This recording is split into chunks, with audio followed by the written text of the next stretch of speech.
And thank you for joining us. This is Dr. Tommy Show, live from Wesley Chapel. And some people are calling this show one of the best concierge medicine morning shows in Wesley Chapel. Some of them are saying it's one of the best. Really? You think we'll get an award? I think so. And move your camera a little bit. So today, I want to talk about a little bit about some Christmas and talk about some of the holiday rundown that we had. Mm-hmm. And then we're also going to talk with our good friend Bill Cossart, who is joining us live from Boston. No, not Boston. He's joining us from Massachusetts. I always said Boston. Yeah, you do. Probably because that's the only thing that I know of. I've never been to Massachusetts. I haven't either. Okay, Bill. Way too cold for me there. And Bill's joining us. Can you get us there? I'm back. You're back. How are you doing, Bill? I'm great. How are you guys? We're doing great. Bill Cossart is joining us. He is the president, and he's the CEO and founder of MedFirst Partners, and he's joining us because today we have a big announcement to make that we have a special engagement coming up for some of the folks here in the Tampa area, and it's going to be a way for us as concierge medicine physicians throughout the country going forward to reach out to prospective members to invite them for a fun night of enjoyment. And so we're going to talk about some Christmas stuff. We're going to talk about movie review. We went to go see a movie called Rouge One. Rouge One, and then we're going to talk about the event with Bill. And I just want to say to our sponsor, thank you so much, Atlas MD. Today I was forced to use our previous EMR for a short period of time to get some records from the patient that was here earlier. It hadn't been here since we switched over. And as soon as I switched over to as soon as I switched over to the other one, and then I switched back to EMR. Made you feel Atlas grateful MD. that we have Atlas MD. Absolutely. So thank you, Josh Umber and the crew at Atlas MD, who makes such a great EMR. And if you're interested in learning more about Atlas MD, go to AskDrTommy.com and click on special offer for Atlas MD, and you can get 60 days for free. And it's, I don't know, I can't think of a better way to start a direct primary care or concierge medicine practice. Bill, tell us about how was your Christmas? It was good. Yeah. It was a lot of family, and we had some larger than normal group, and a few of us got moved to the kids' table. Oh, boy. I was one of them because we had so many guests. I guess that's what happens when you're family. So Kids' table's probably fun though. Yeah, the kids' table is where you get to cut up and You don't have to really remember your manners if you don't want. How many people did y'all have? Well, it was at my in-laws, and geez, that had to put us close to 20. So it was, and we're also in another room, and it was kind of a half flight below. So we were referring it to we were like the servant in Downton Abbey. If you've ever seen that, we're waiting for the bell to ring on the wall so we could run in and pour their wine and things like that. That's fun. So, but it was fun. It was fun. Good for the. I have an assortment of nieces and nephews, and some are in the Santa fan club, and it was great. It's always fun. Well, good. How are you guys? Well, we had a great time, and I actually prepared a little thing. We made a turkey, and I'll go ahead and see if I can bring that correctly up. We had a turkey that had. Let me just bring it up. Oh, that's not it. Here it is. Oh, there's our turkey. Oh, it's upside down. Anyway. Is that the before or after? That's the before picture, is an upside down turkey, but that's what it looked like before, and that's what it looked like afterwards. And it was good. We used Tracy's mother's recipe where you threw an apple inside. But you also did a rub on it beforehand, right? That was just my concoction. Oh. But yes, we did brown sugar and pulled the skin off of it a little bit, so that was fun. Mm-hmm. And then afterwards, we did a Secret Santa, and the Secret Santa was you basically the members, was it 20? No, it was how many people? 12? How many people? Only 6. Oh, 6 that took place in the Secret Santa. Right, 6 for the Secret Santa. So we're able to switch gifts around, and I ended up getting a whiskey set, some whiskey and some protein bars. Oh, and what were those little... And the little ice cubes that are made from stone, so you don't make your drink wet when you watered down. Those are really cool. Those. And then what'd you get? I got a basket with numerous, different types of baking things for baking. And then my Secret Santa, the gift I gave some wine and some cheese. So that was fun. Mm-hmm. Yeah, my Secret Santa, we had each other, which doesn't usually happen. Yeah. And I made her a nice basket full of baking items. And the idea is, she got me the same thing. The idea is you just get random people, but it just so happened everybody picked the person who they were reciprocal agent. Yes, and we've been doing Secret Santa like that for years, and this is the first year that's ever happened. Yeah. Bill, tell us about... we have that. That's a rule. You can't get your other person. Oh, you that have was to the throw rule. that person back in the hat. Oh, interesting. Yeah, that's never happened. So I think next year we'll have to make sure that doesn't happen again. I mean, it was fine. Hey, what's the weather like up there? It's seasonal. It's cold, but it's not drastically cold, and we've had an average amount of snow. But that's kind of why it's the fact that we're doing our thing that we're going to talk about later in February was. I had a hidden agenda there too, so we'll get to the bad weather. So did you see the Rogue One? Or are you going to go see the new Star Wars movie? Just talking about it. I understand it is a prequel to everything. It is actually, the way it works is, so Star Wars, the original Star Wars that we saw back in the 80s was what became episode 4, 5, and 6. So it started with the middle of the story. So this latest episode takes place right prior to episode 4, which chronologically in real time is the one that starred Luke Skywalker and back in the early or late 70s, 77. So chronologically from the story, this takes place right before that 1977 movie.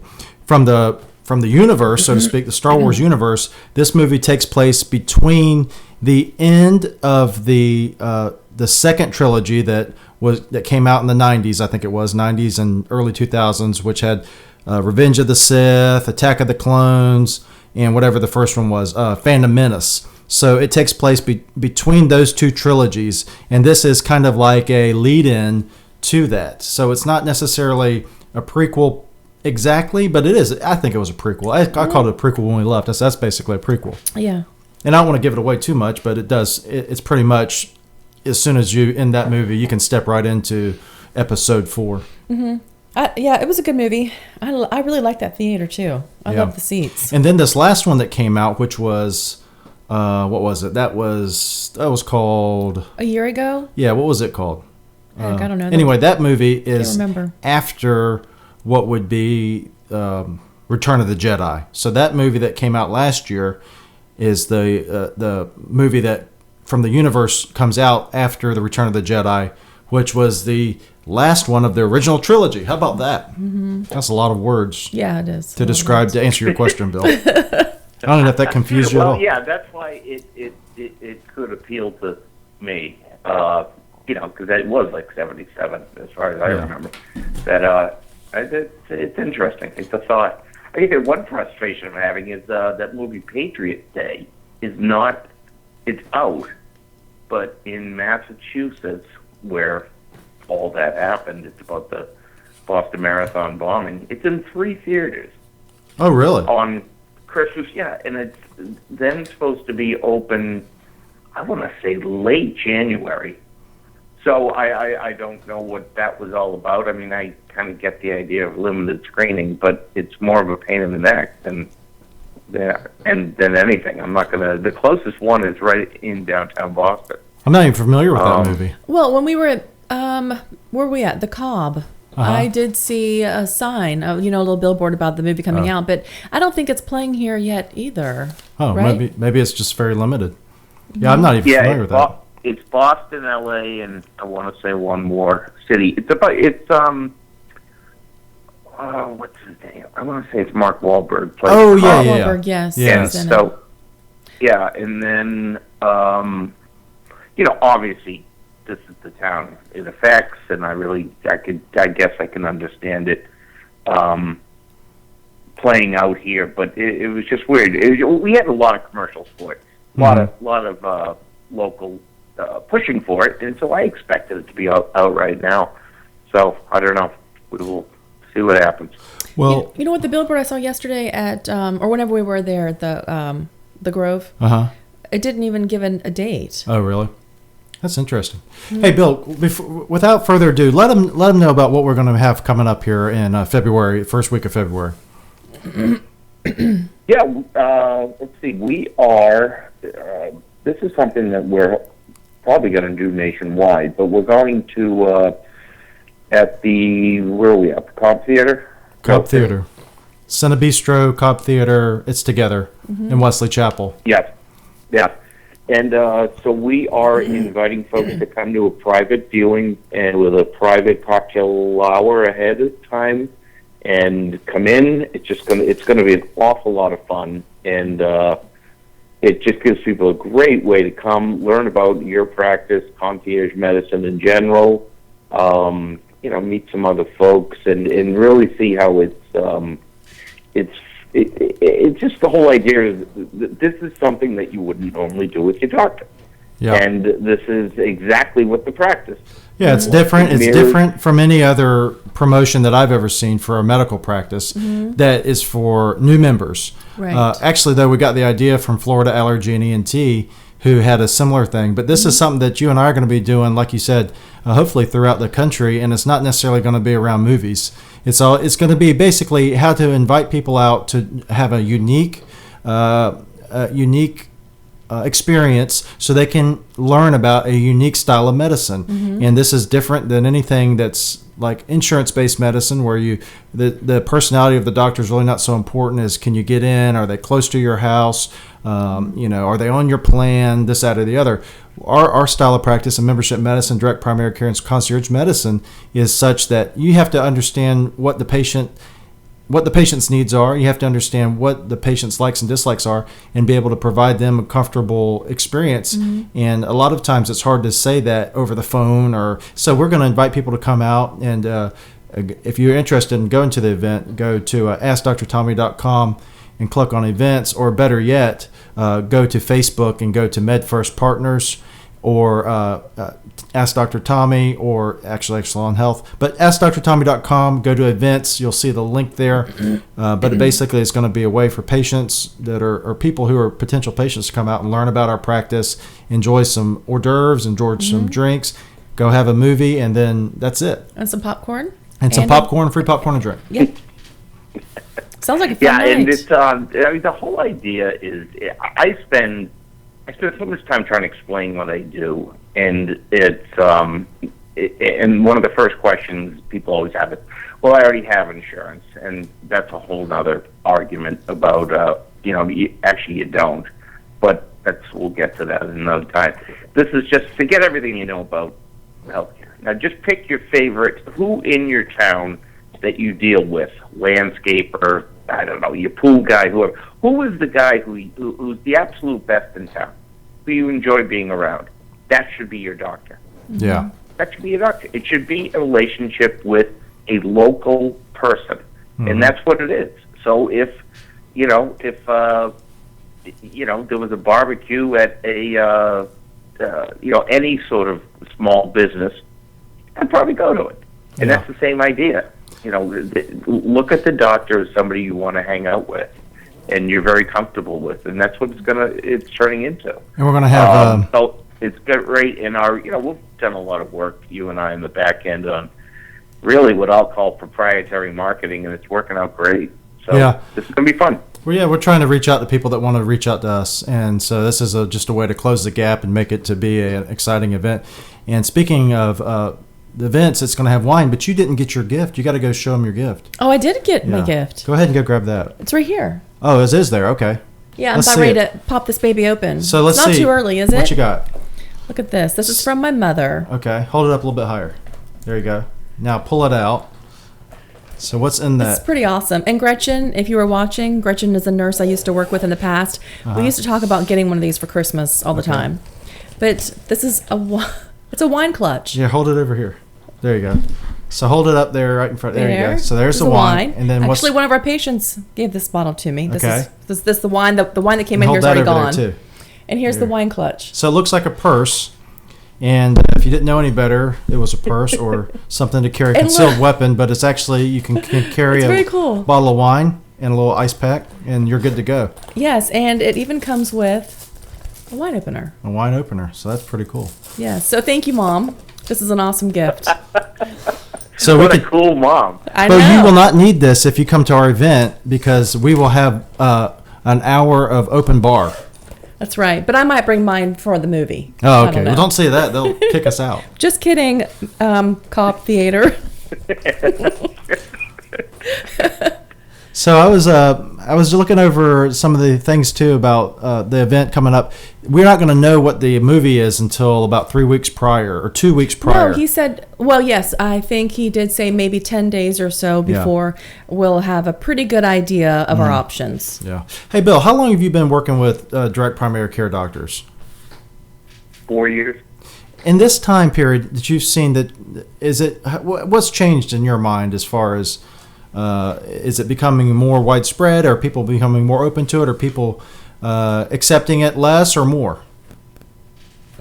It continues to grow. The doctors who are changing who are converting are changing. So the independent doctor who did not work for a system, who had a panel of a couple thousand, let's say, they are disappearing. They're getting bought up by systems or by systems, I mean hospital systems, or they're just, or they've had it.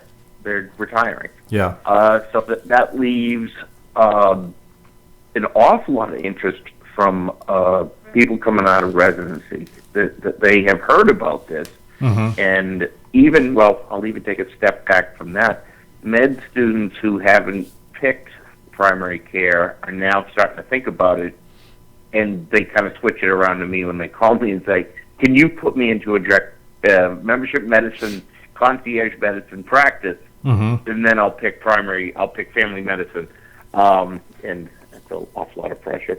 And then there's also, so I will come back to them, and also the folks who signed on to the system and are now very unhappy because they're not really practicing medicine. They're doing assembly line, I won't even, let's just call it care, providers, which is going to be a word that drives you crazy. So I'm calling those people cold start, and they are, because they don't have a panel, but they want to get into any sort of membership medicine, and this formula that you and I have developed is going to be the kind of thing to help them. Yeah, I think it's, the hardest thing is teaching the public, and you know that, and everyone knows it. It's just it's a very hard process to understand. You have to break beyond the mold of people think that the healthcare insurance company dictates where they get medical care, and that's not the case. It doesn't have to be the case. It's just terrible. It's, I already have insurance, and then can I do this? Yeah. That's the one that bugs me the most. Right. You Am I can do allowed whatever to? you want. Right. I mean, it's crazy that we're so scared. Yeah. That can I do this? Yes, you can. People have just been burned so many times with getting a bill later. I think that's the worst part, is the non-transparency. Yeah. And I mean, I get to Christmas. People I've already explained this to who know me keep asking, well, what else? There's got to be something more to it. No, it's it's $1,800 a year. Yeah. And we can call them right now. And I kept saying, there's a number of doctors I could text right now who will answer. Do you want to see it? It's Christmas Eve. Of course you're going to answer the text. It doesn't kill you. And so it's amazing. So it continues to grow. It's an education thing. The insurance world is continuing to get worse, so that helps.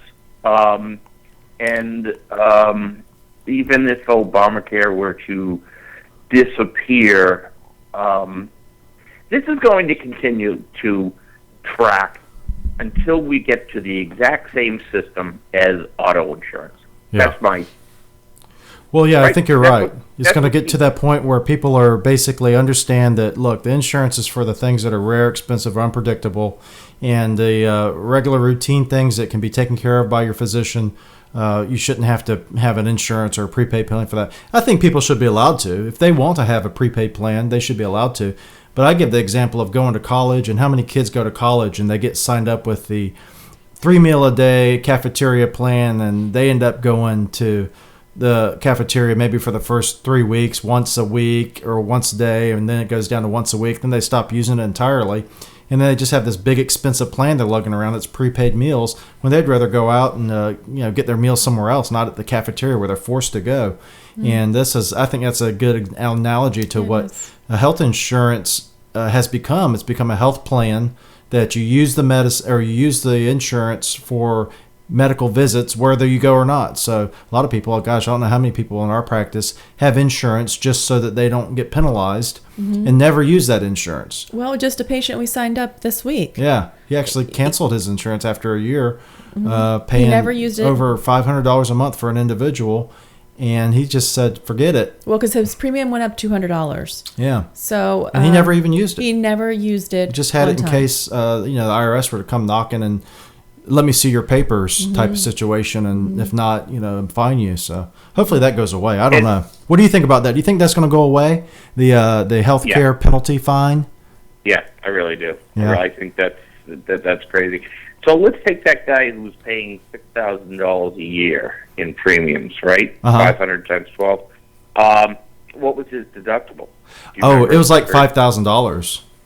Yeah. Okay. So it's basically you spend $500 a month for the right to pay a $5,000 deductible when you need to make a claim. Yeah. That's right. He was going to pay every time he went to the doctor. Yeah. On top of the premium, on top of the monthly premium. So I think that's going to go away. What's the reaction been to the election up there in Massachusetts where you live? Rioting in the streets. Really? Yeah, people are quite liberal here. People are pretty upset. Really? But yeah. It's I don't say this is a very democratic and liberal state. Yeah. But well, you know what? I think hopefully people will just accept it. I think we're all talking about healthcare, and we were just talking about Obama's legacy, and it's a shame that this thing, Obamacare, turned out to be so terrible, and it's just going to be wiped out because it's just not working. You know what happened, is though? a perfect example. $500 a month, that's a whack. Yeah. You should be, if you're paying that, you should really be getting something special. Yeah. And a $5,000 deductible isn't something special. Well, I think what happened was Obamacare came out about, I would say, 10 years too late. Because by the time Obamacare came out, so it used to be, back before the internet was everywhere, that people had only certain outlets to tell them what the news was. So if you wanted to know what the news of the day was, and you had to tune into the news, and the news was broadcast from New York City or was broadcast from LA, and it was the national news that went through certain funnels. So it went through NBC, went through CBS, ABC, Washington Post, New York Times. And that was the main way you got news. And so back then, they could have passed this before and just told people, look, they could have controlled the message. But now when they tried to pass it now, there's such a freedom of information. People are all abandoning centralized delivery of services everywhere, whether it's cable, whether it's car service, whether it's, you name it. People are abandoning, even food, shopping for food. People are abandoning this idea that it has to come through the established 20th century, 1980s style delivery systems. And medical care is no different. And that's what happened is they hit that time bubble where they were trying to deliver a souped up 1980s style product, command and control, big centralized, one size fits all, top heavy, administratively burdensome plan to people who are saying, to hell with that. I can get an Uber car right now with my phone. Why are you going to tell me to have to go through all these hoops just to go get my sore throat looked at? The hell with it. I ain't doing it. And then they were afraid. Then they thought they could scare people into fining them. But the dirty secret is that you can't get fined unless you do a refund.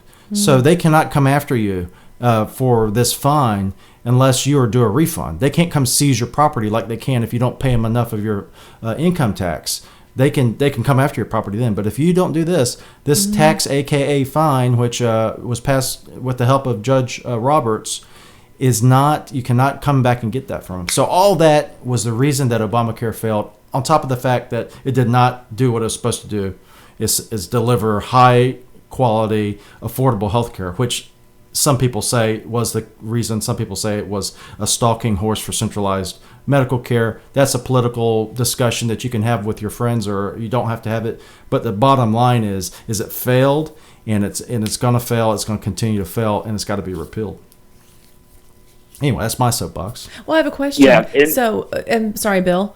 If you, okay, yes, you're not due a refund for, let's say, 2017, so that they can't fine you. Yeah. 2018 comes along. It'll be on your tab. So, okay, that's what I was wondering. It'll be on your tab. Okay. Until they strike that onerous, terrible law down. And I asked Donald Trump or his advisors, make that one of the first things in your 100 days. You want to do something that's meaningful. Mm-hmm. We talk about building a wall. We talk about putting tariffs on people. Take off this absolute monstrosity where the government can fine you for not buying a product. Remove that the first day. There is no reason the first day the Republican-controlled Congress should not remove that. Democrats, Republicans, Independents can all agree, I think, that you should not be forced to buy a product, and people cannot afford it. You cannot afford to pay $500 for a premium for a useless product. And then have the government fine you. That's reprehensible. And if you're an official, elected official, or some type of lobbyist, or you should take that to heart, because I believe there is a strong current out there for that. Like I said, across the board, no one should be fined by their government for failing to buy a product from the private industry or government industry. It's wrong. It makes me sick, actually, because what's the point? What's the point? Fear and intimidation. Anyway, Bill, what were you going to say? I agree with everything you said there. And then there's even some smaller things that just reminded me when I got an email today. It was something like, spend your HSA money before it disappears. Right.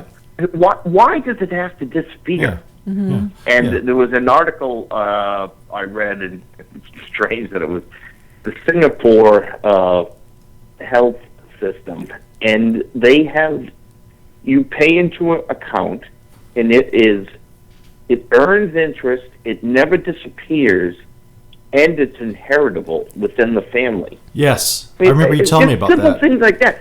So what is that telling us? Well, everything else is really a tax if it disappears. Mm-hmm. So this is a way of you're funding your own family, and even if that goes on for decades, I guess. If you can, so that's the whole point. You're putting money in, it's gaining interest, and then also they had a cap.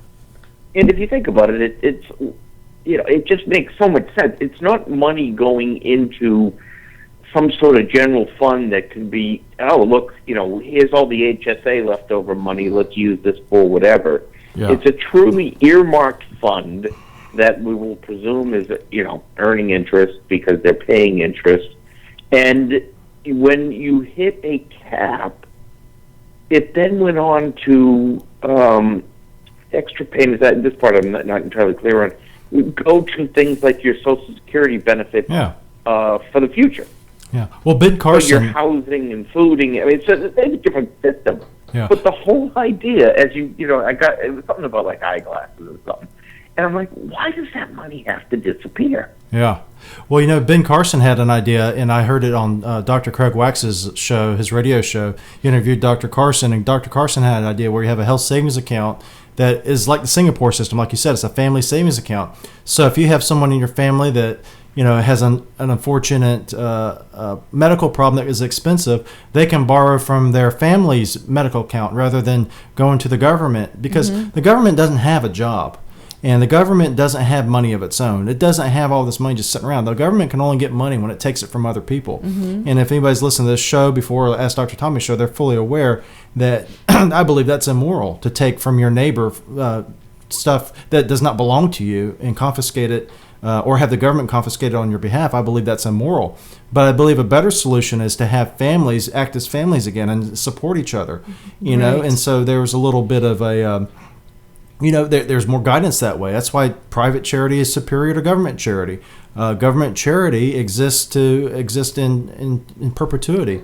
Back when I used to work for the Department of Health, we used to get people to come in from other departments, and they'd say, hey, how many of your clients have you told about the food stamp program? We need to get our rolls up. We need to get more people on. We don't have enough people. We haven't hit our numbers. So they're constantly trying to expand their welfare system. Mm-hmm. And what that does is entrap people into a system of poverty. Is there a small percentage of people who use government assistance and then do well and then get back on their feet? Absolutely. Mm-hmm. Is there a larger percentage that becomes a lifestyle and it destroys their ambition and self-will, and actually is very, I'd call it even a racist a system where they entrap whole groups of people into this system that makes them poor forever, basically. Mm-hmm. Anyway, so if you get to the health savings account with the families, you can share them amongst each other. Mm-hmm. I don't know. Good stuff, Bill. How are you gonna celebrate New Year's anyway? Special? No. Actually, we have these some friends who do it really nice. All sorts of kids, and midnight is celebrated at Greenwich Mean Time. Oh, okay. So that falls, that's left over from World War II. Uh-huh. So that falls, I think, about 6 o'clock and 6 p.m., 7 p.m., I think, somewhere in there. Cool. And yeah, so that's kind of fun. It's just a nice little get together, and then us older folks will be home by 10. Nice. By 10. That's okay. That's stay off the streets.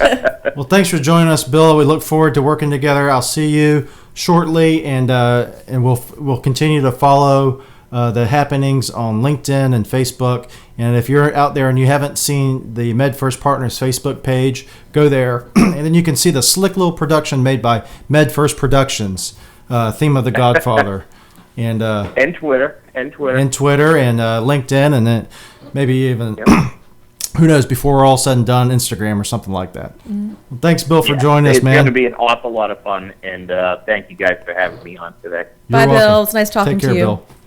And so, bye, guys. Yep, bye. That's Bill Cossart, and he's joining us from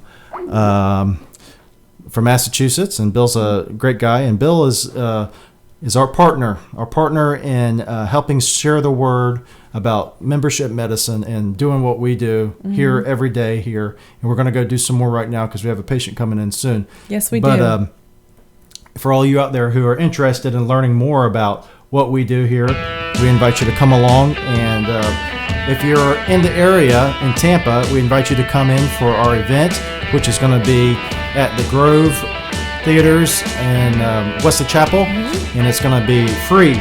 All you have to do is register, and we'll call you and confirm your registration, and then we'll be able to basically have a great time together, learn about concierge medicine, have some cocktails, have some refreshments, and have a great time. And that's going to be on February 2nd, 6:30. Go to AskDrTommy.com, click on events, and then also you can go to TampaDirectCare.com, and there's a big billboard right there.